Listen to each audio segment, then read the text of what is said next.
So thank you again, everybody. I want to be very specific about this. It is Wednesday, June 14th at 2:05 p.m. Eastern Time. And why do I want to be so specific about that is because once again, we have scheduled this presentation for not just the same day, but quite literally the same moment that the Federal Reserve has announced their interest rate decision, which I swear was really not intentional. We knew, but when we booked this thing and locked this time in a few months ago, we inadvertently did this once again right at the same moment. So the good news is we know what happened because it was announced about 3 minutes ago. And publicized about 3 minutes ago. So we'll be talking about that. Steve Turry and Sonny Mara, I think, will be saying a few things. Well, all we really need to say now is that the debt ceilings issue has been resolved, at least temporarily. So nobody has any questions, right? That was the only thing going on in the whole market, right? Okay. Maybe there might be one or two other things, but what is interesting, in prepping for this was kind of the theme that came out during our internal discussions, is that there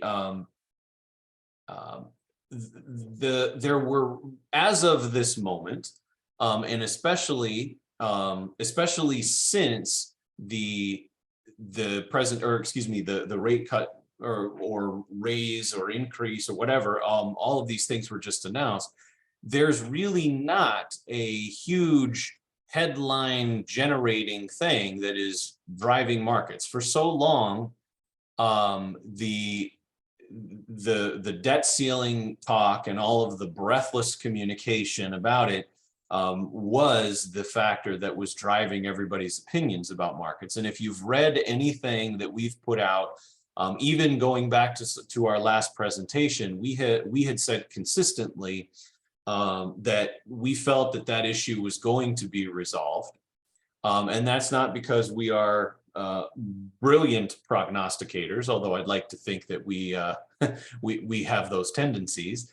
It's just that we felt, as did most of the market, that a lot of this was grandstanding and bluster. And while there definitely were a number of people, quite loud people on both sides of the political spectrum, that absolutely would have been perfectly fine to drive the economy right off the cliff to prove their point, we believed that there were going to be enough voices in the room to get that deal done. And the number of votes that were in favor of that deal, which I will freely admit was a little higher than I probably would have guessed, but I think it was validation of that. The other validation of that was how I would say how remarkably calm the market stayed during all of those times, and even up to those last few days when those deadlines were supposedly within a few days. The markets didn't really react, and I think that again is just more about the vast majority of market players really not expecting anything horrible to happen. So anyway, we are now past that, at least on the major headline. There are still things that have to be worked out behind the scenes and will continue to be.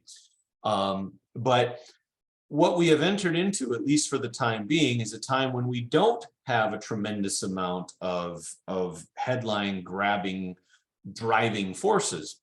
And as I rather, if I may, eloquently said in the lead up to this prep, it meant that we have to get extra nerdy. We can't just focus on big things. We have to focus on the interconnected and slightly more subtle things that are still very important to the overall the overall direction of the market. Okay, so So that's kind of what we're going to be talking about today is a couple of interconnected, slightly more nerdy things than the big headlines. And believe me, there will be a new headline soon enough. But it is just one more example of how focusing on those big headline things and how some people will react to that saying, oh well, we'll make this decision as soon as this thing gets resolved. That can be a dangerous strategy because the way that it seems logically that these things are going to be resolved is not always the way it plays out. Okay, so with that, I'd like to bring in Steve Turry here for a minute. And Steve, as many of you know, is with our research partner, Skyview, the firm that we've worked with now for many years. And we had the overarching theme of this, Steve, was and Andy Melnick, who again many of you know, who was not able to be on the call today because he is traveling in the Middle East for investment research purposes, which he still does quite frequently. He coined this time a period of contrary forces, which I thought was a very succinct and perfect way, much more eloquent than my period of nerdy factors line. So, but there were a number of factors here, from inflation to interest rates, again, which we now have some clarity on, at least in the short term. And another line from Andy, the potential of the arrival of what he coined as the most forecasted recession in history that still hasn't happened yet. So with that, Steve, I'm going to pass it over to you without a ton of specific direction, but I think inflation and some of the metrics that have come out this week, which these inflation numbers have come down, and remember, it doesn't take declining prices for the inflation numbers to come down. It just takes the increases to slow down. Okay, so Steve, with that less than perfect and less than specific setup, I'd love to turn it over to you to kind of get just a few thoughts on that. Thanks, Mike, and thank you everybody for joining the call today. We appreciate it. Mike brings up some really good points. These contradictory or these opposing forces that could impact the economy and then also impact whatever types of investments we all are considering across, whether it's equities or fixed income or other types of strategies. And as the Fed just announced today, they're not raising interest rates again. They did make it clear that it's likely they will increase rates again. Seems like there was some disagreement across the members of the board on whether they should increase today or not, but they chose not to. And they have to send a very strong message to the markets that they're number 1, 2, and 3 going to fight inflation. And priority number 1, fight inflation. Priority number 2, fight inflation. Priority number 3, fight inflation. Because if we go back to this last time we had bouts of inflation, which was the 70s, one of the issues was that the Fed, went back and forth a couple times, and things got out of control, and inflation got out of control. I think the environment today is significantly different than demographically. There were a lot of younger people back then coming into the workforce, taking jobs, or participating in the economy. Today, it's the exact opposite. We don't have enough people coming into the workforce.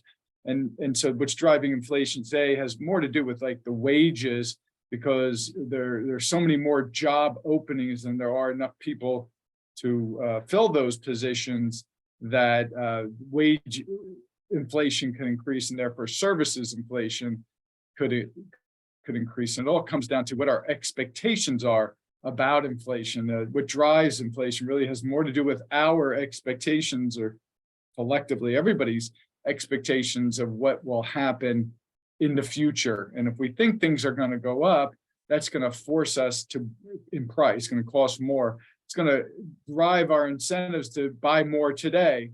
Well, if we're all driven to buy more today, what's that going to do? It's going to force prices up more.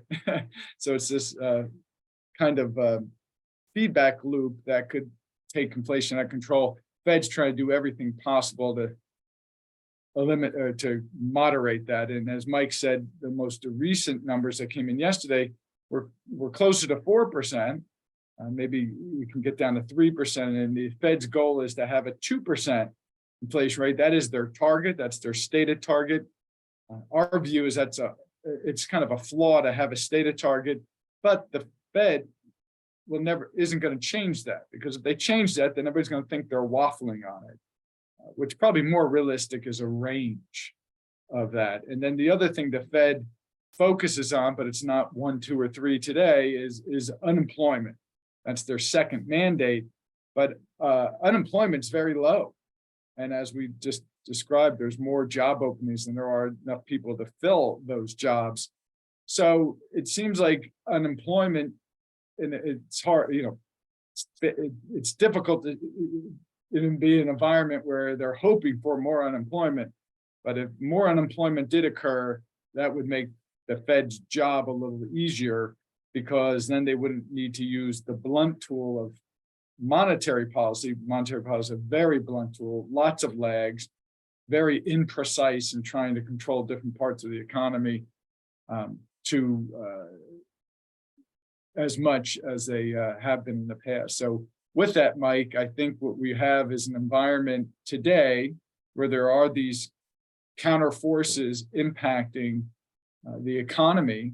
And just today, getting back to the stated recession, the head of Goldman Sachs Research, Jan Hatzius, who announced, put another paper out today saying that the likelihood of a soft landing, either a very mild recession or no recession, has increased pretty significantly. So this forecasted, the most widely forecasted recession in history that hasn't occurred yet, there are now more economists coming out, Mike, and everybody, that is pretty much saying that maybe we won't have that recession. And that really has to do with the strong employment numbers and the strong financial numbers from a lot of these companies. So we go through the last earnings season, a lot of these companies had better, or still not great earnings, but better earnings than a lot of people were expecting. So we'll have to still wait for that recession month. Yeah, and one of the things that I want to reiterate also is, and this is another thing that we've been saying for a while, the market seems to be betting a little bit differently than it did, but up until really very recently, in terms of interest rate cuts, all we've been talking about is interest rate increases, right, since the early part of last year. And then today is obviously the first time that they haven't bumped them up in a while. The market had been forecasting that rates would start to get cut towards the end of this year. We had been saying all along that for a lot of these reasons, a lot of the reasons that Steve just mentioned, that we actually expected them to stay higher for longer. And the market seems to have kind of reversed course on its betting, right? So there are implications for that. There are implications for bond markets. There are for the types of positions that we're holding, the types of positions that we may shift to, or more specifically, the timing of those shifts, right? So again, this isn't us just saying we were right, but we did feel that was going to be the likelihood in the market. Who knows for sure, but the market seems to be kind of coming around to the idea that inflation and everything will not drop quite as quickly, or at least to the same degree that we're expected. Now, if we do have a really awful economy and we do have a harsher recession, which again seems to be continuously forecasted but never happened, or hasn't happened yet, that could change things a little bit.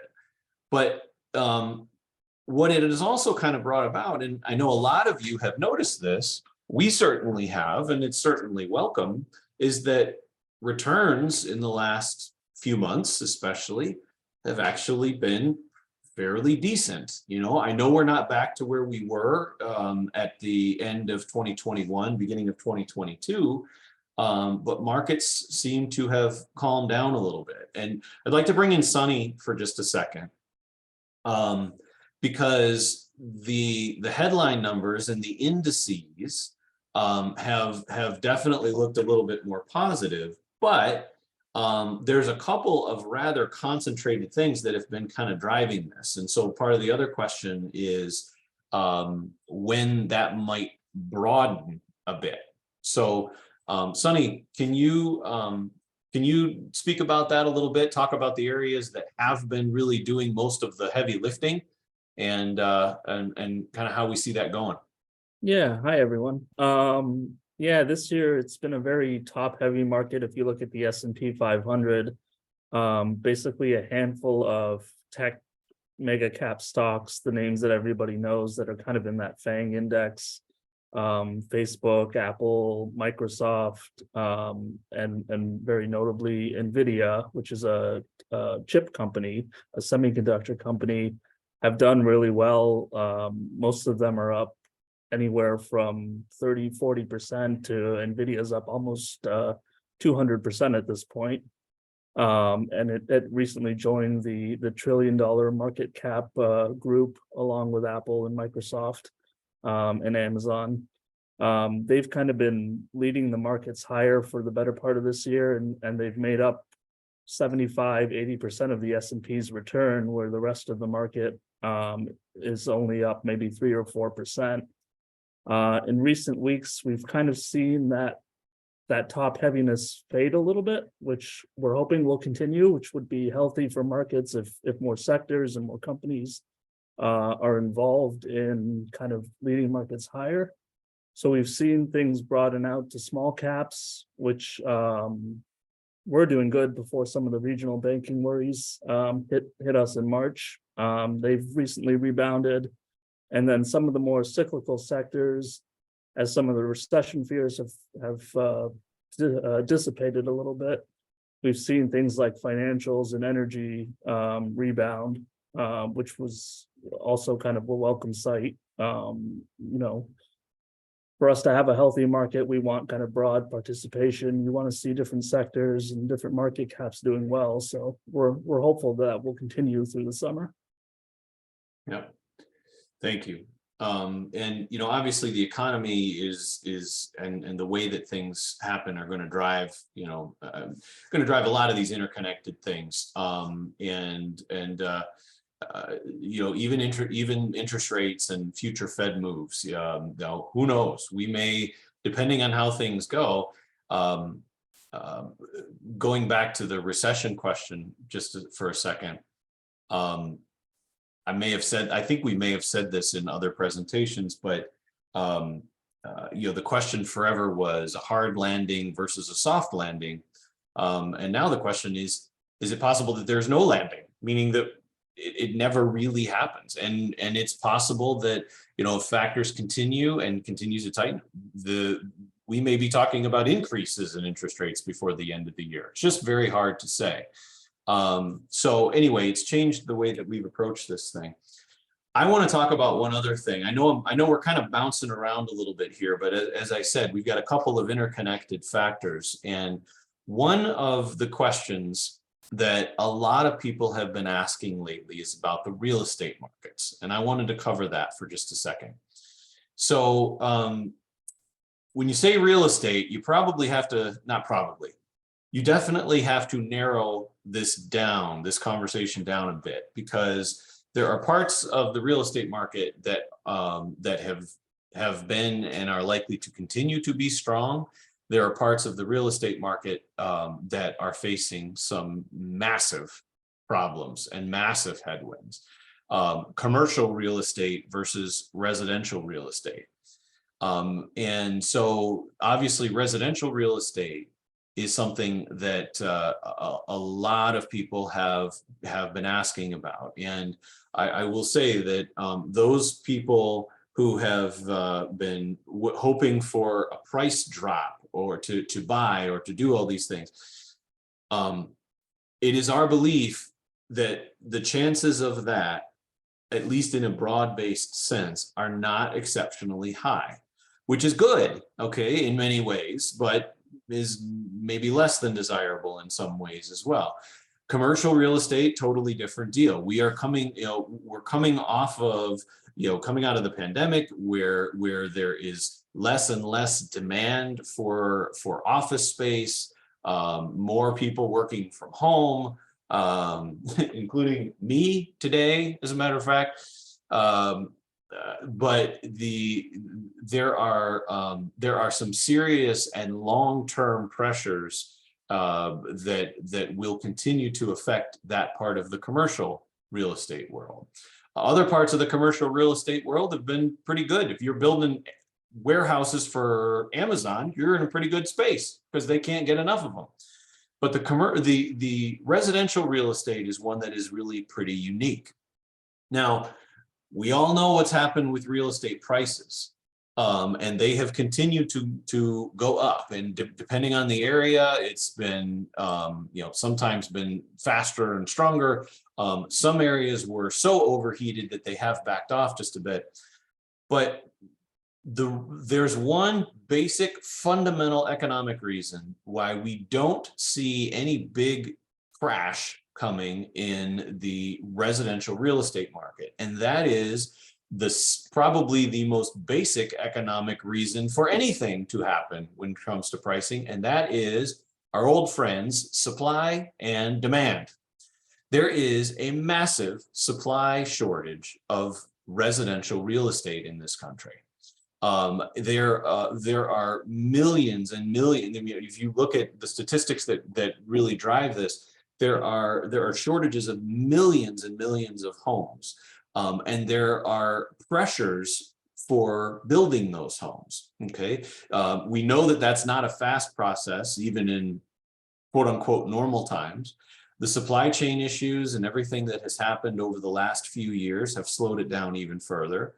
There are regulatory and zoning issues to these things. The faster solutions, if you will, to these things like multifamily housing, sounds great as an economic issue, but are not always welcome in a lot of areas. So getting those things through is not a fast process. And then the last few years have created what a lot of researchers are calling a new type of golden handcuff problem for people that are in their homes. And that is the millions and millions and millions of people that have refinanced their houses at 2-3+% interest, who now are facing something where if they were to sell and go somewhere else, they would be looking at a 6 to 7% mortgage rate, which, whether that's positive or negative and other factors, is maybe a different debate, but it's bringing up a lot of problems, and it's making it less likely for people who would otherwise sell to do just that.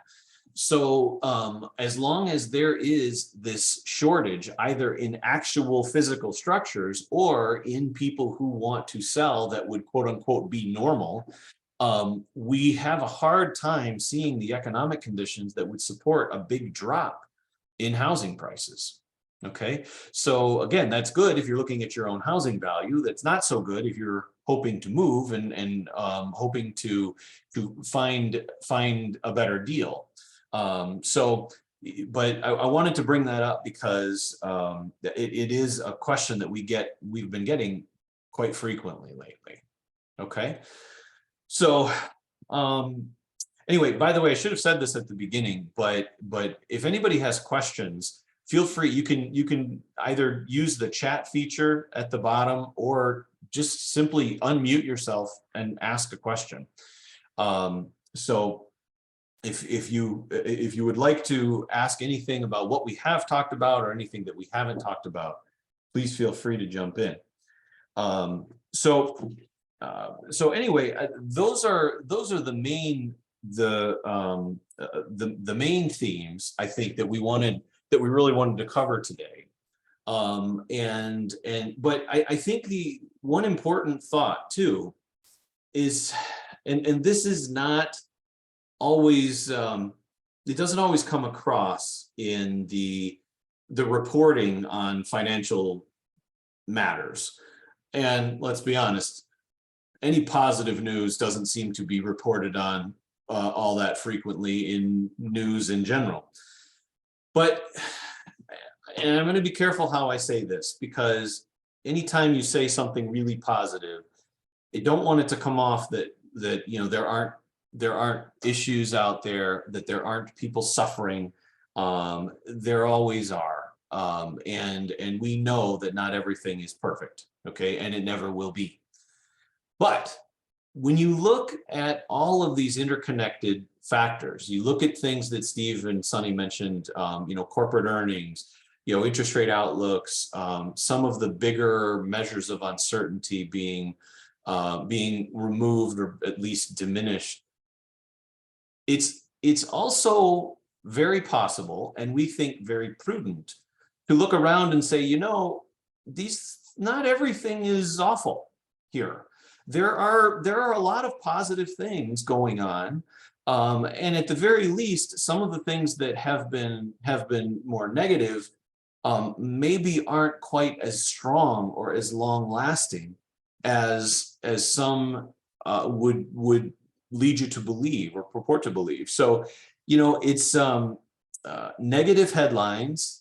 I know you've heard me say this over the years because I say it a lot.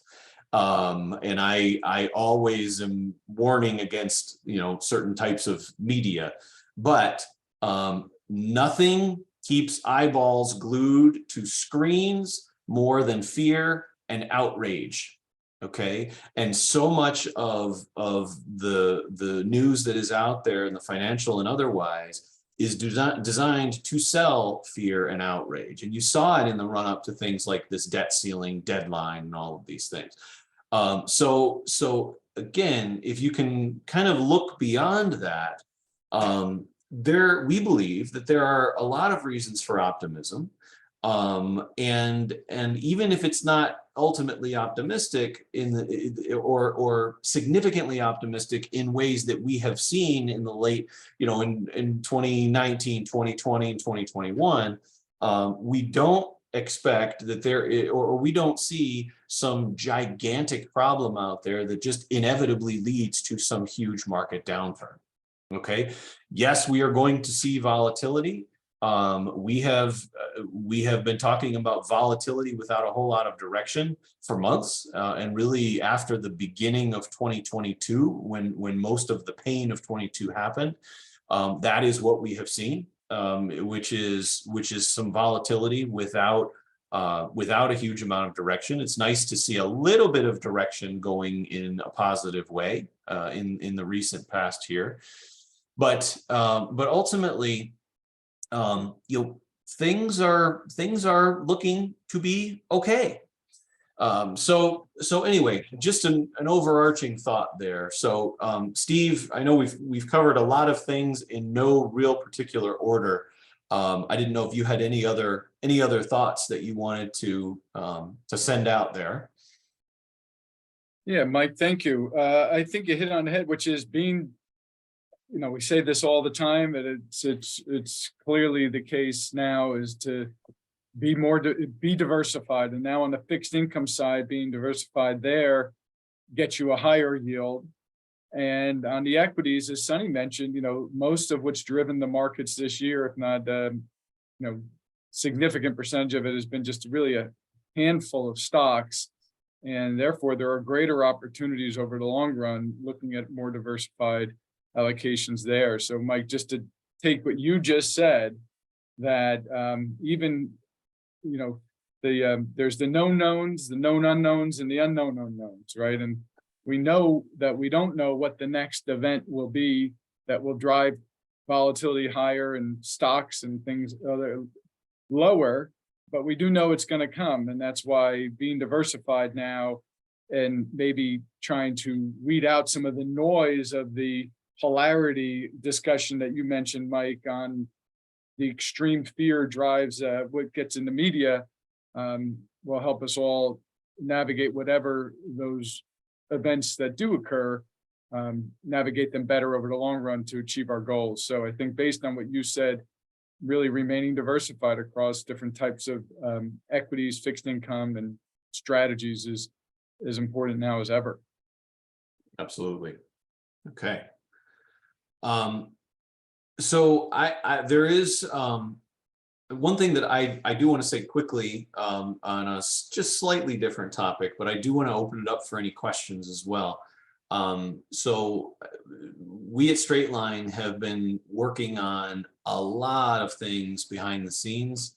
Some very exciting new enhancements, things like web capabilities, performance reporting, a lot of things that you will see in the very near future. You will be hearing from us several times here with further discussions about those updates. So stay tuned on that one. We're excited for continued expansion in a lot of these services. So does anybody have any questions? Anything that we've talked about again, or anything that we haven't talked about?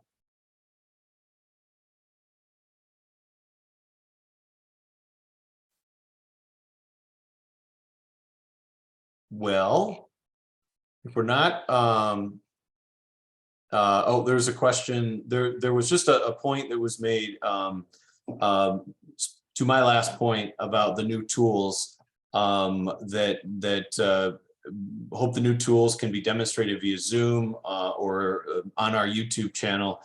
Absolutely, yes. So we will be doing that. We've been working, as I said, we've been working on these capabilities for a long time. They are working behind the scenes. We're doing some final testing to verify everything. As that stuff comes out, you will hear from us, and we will absolutely do some tutorials. So very good point. So anything else, either in chat? There's a question that just came in, Sonny, I'm going to put you on the spot here because I don't have this number in front of me. I could pull it up real quick, but questions about the stock market returns year to date. I can pull this up, but could you give us, say, the year to date on the S&P 500 and few of the other indices? Yeah, as of yesterday, the S&P is up 14.67%. Okay, thank you. So obviously a welcome number. Again, not back to where it was, not quite yet, but definitely trending in the right direction. So, okay, thank you for that. Anybody else?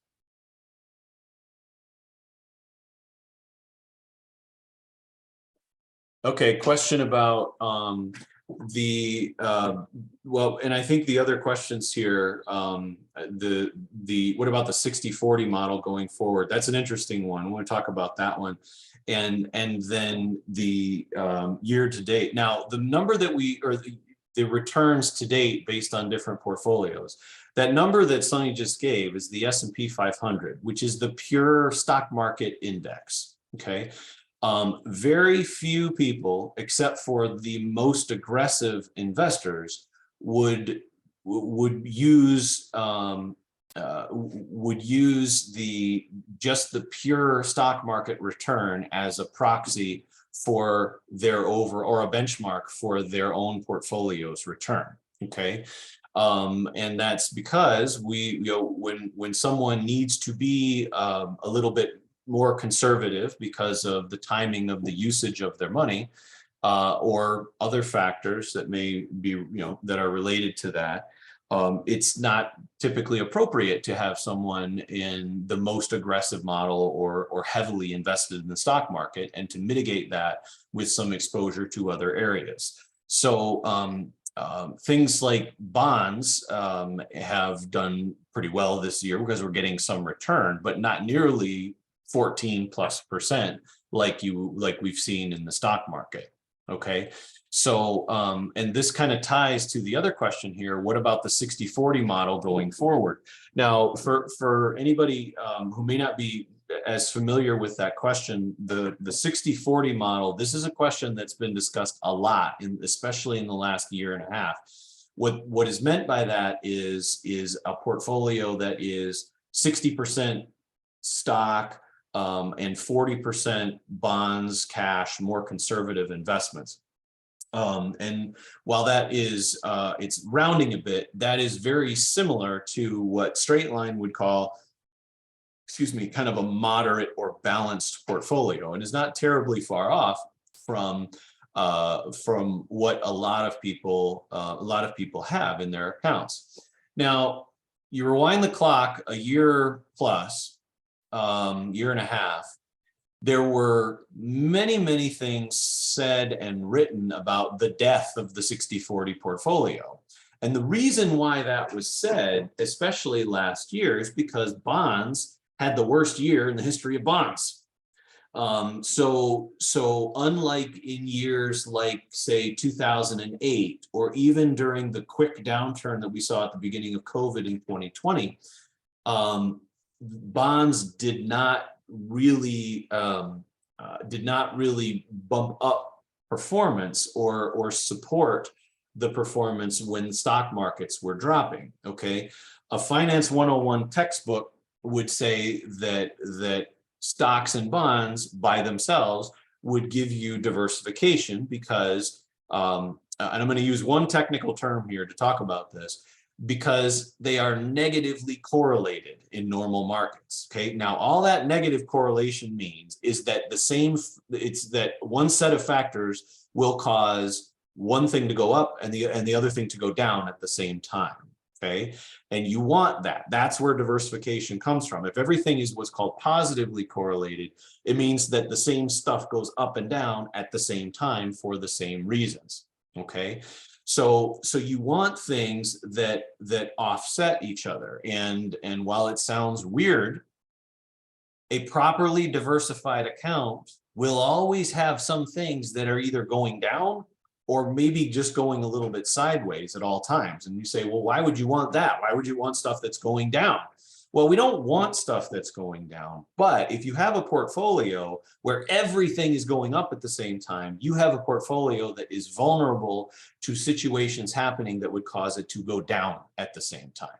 Okay, so again, getting back to the 60-40 question, the last year when stock markets took a hit and bond markets took a hit, the idea was, oh, the 60-40 portfolio is dead because it doesn't provide that protection. I would disagree. We would disagree, especially now and especially going forward, because remember, again, we're talking economics here. What is negative for bond prices is rising interest rates, which we saw quickly last year. That's why bonds had such a hard time. But what we have now is we have interest rates that actually are back to kind of historically a pretty average time, which means that you're actually getting some yield in your bonds for the first time. And without interest rates moving around a whole lot, we can actually get some return just by holding these bonds. And that's the first time we've really been able to say that in about 15 years.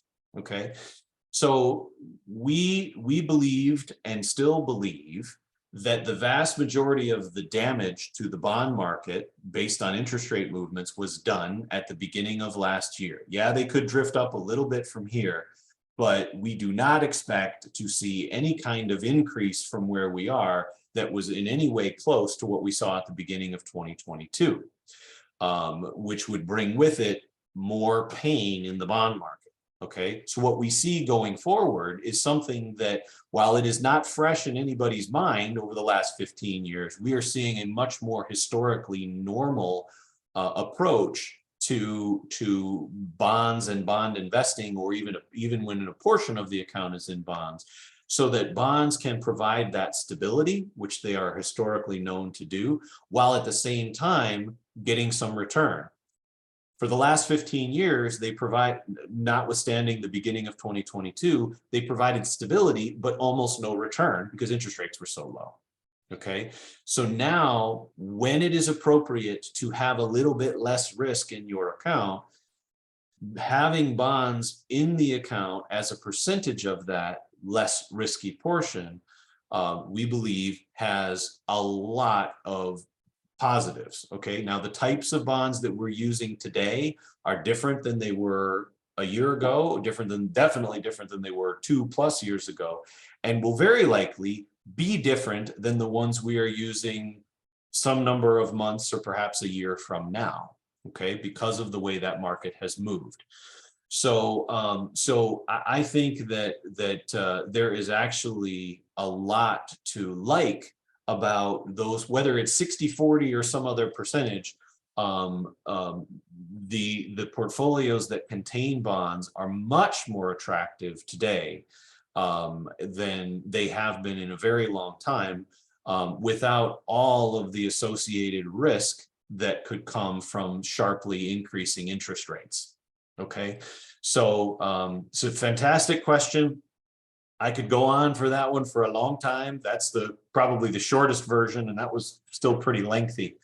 But ultimately, the numbers that are thrown out there in the question are not at all out of line given the underlying investments. And by the way, remember one thing, in our portfolios, it's not just stocks and bonds. Okay, there are other categories in there that again are built and designed and included to increase diversification, so that we are not dependent on just one or two areas of the overall investment markets for return. And that is something that we believe is incredibly important, especially in a time when we are seeing volatility without a huge amount of direction. When we have a rising, nice, gentle rising tide that's lifting all boats, and we have seen this in the last, quite a bit of the last 10+ years, that diversification, it's not that it's not important, but it doesn't show its value as directly. But when you see the volatility that comes from this, and yes, we've been on a nice run lately, that extra diversification becomes that much more critical. Okay, and we expect that to continue. So thank you for that question. That's an excellent one. Anybody else?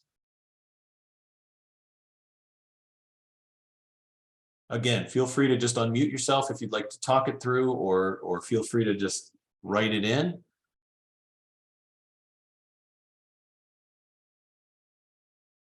But without seeing anything specifically, and